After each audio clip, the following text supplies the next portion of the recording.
And delighted Andy does join us on the line. Good morning to you, Andy. Good morning. Andy on the line from United We Stand, obviously. I note that your piece in The National last night, a river without water, an opera without music. Odd atmosphere, clearly. Yeah, it was weird, and it felt a little bit hollow, even though the players did exactly what was asked for them. I felt a bit sorry for LASK.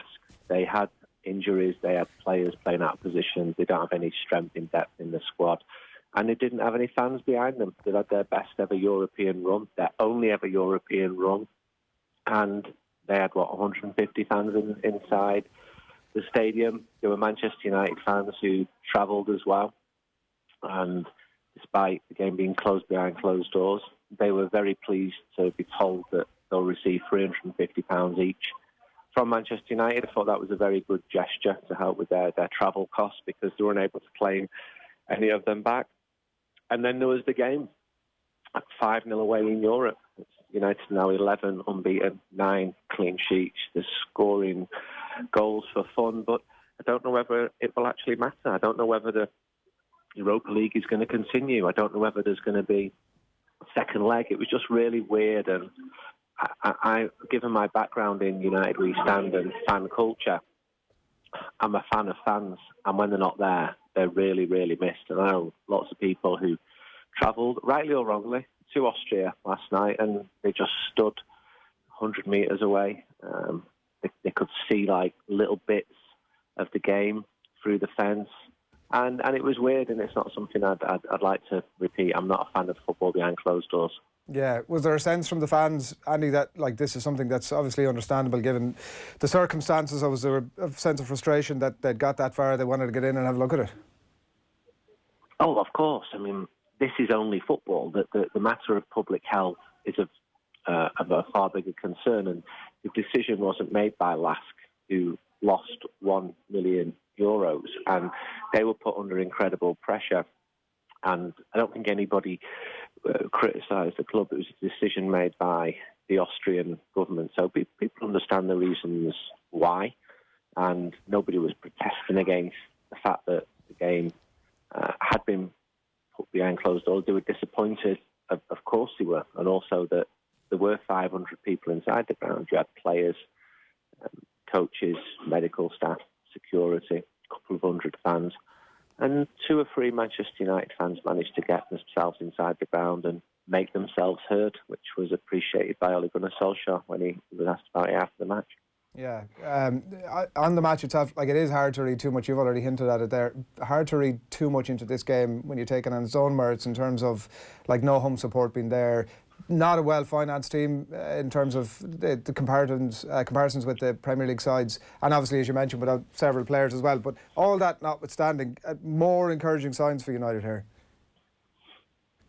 Yes, because they're winning and they're keeping clean sheets and they're playing well. And since that defeat against Burnley in January, things have really started to turn. The fans were up in arms at that point. United had been beaten 4 times in January alone, and it needed to change. I said that when I spoke to you at the time, and it has changed. And Bruno Fernandes has been a major reason. He's not the only reason.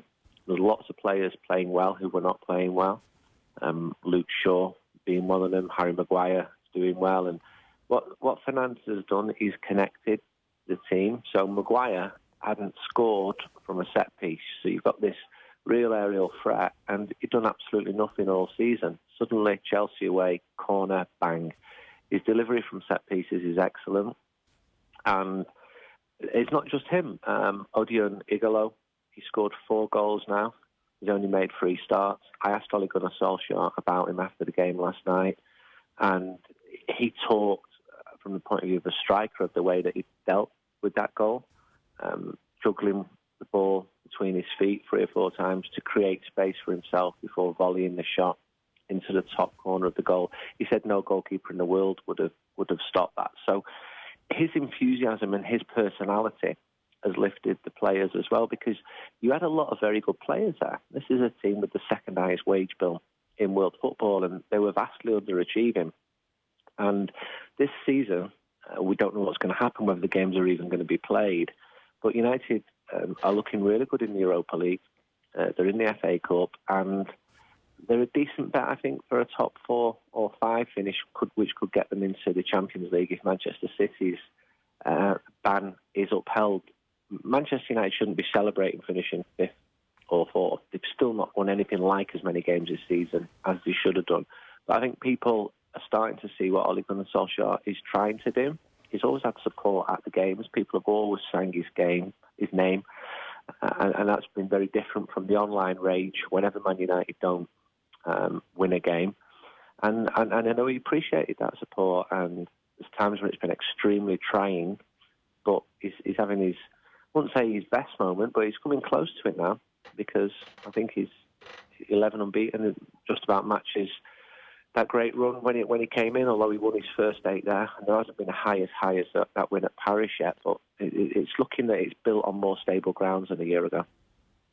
Andy, there are obviously so many bigger issues in the world right now than whether or not the Premier League will go ahead. But at the same time, you said yourself in this piece that you are somebody who is a fan of fans as much as anything else. Like, what will this do over the next few months of the lives of football fans in the UK and Europe-wide, not having football, not having this thing to go to and watch week in, week out?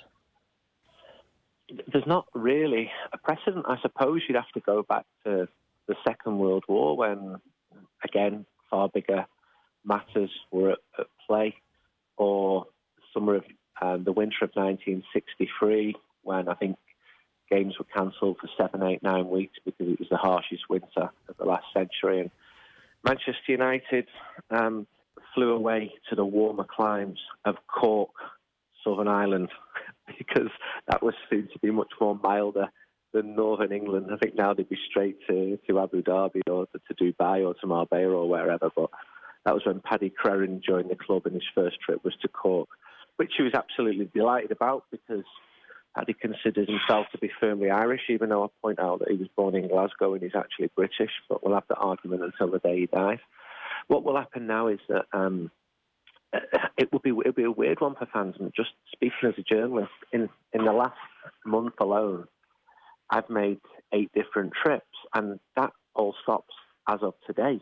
I'm going to 2 games a week normally. In the last week, I've been in Bucharest, I've been in Manchester, I'm in Austria at the moment, and that just all stops now. So what am I going to be writing about? I don't know whether games are going to be played behind closed doors. I don't know whether journalists are going to be allowed to go to those games. I'm supposed to be at Barca Napoli next Wednesday, but fan culture is a really strong thing among readers of United We Stand. It's part of the reason why so many people came to Austria. It's almost like a way of life. You go to the game, you see the world, you're with your friends. People are very fortunate to be in a position to do that. And a lot of the type of people who would come to somewhere like Linz, they might be young and not maybe have a commitment of a family yet, or the kids might have grown up.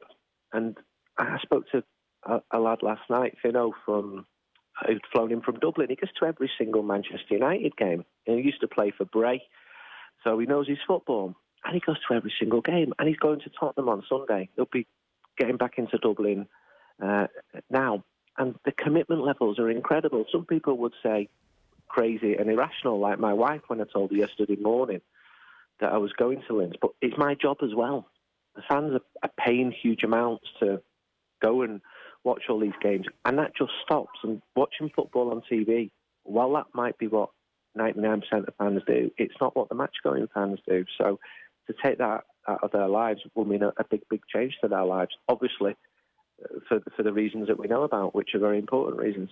Yeah, and I mean, we see there is the fan concern and the public health concern, and even down to the granular detail of seeing that Mikel Arteta obviously is tested positive for this thing now, Callum Hudson-Odoi as well, and like there is suddenly then the impact on the squads themselves and the players themselves, and you know, even in terms of collective training. The meeting is to happen this morning, Andy, that the Premier League emergency meeting, that it seems as if they might do a U-turn on yesterday's decision to press ahead with the games, probably in any way behind closed doors or not. Is that your expectation of how this plays out?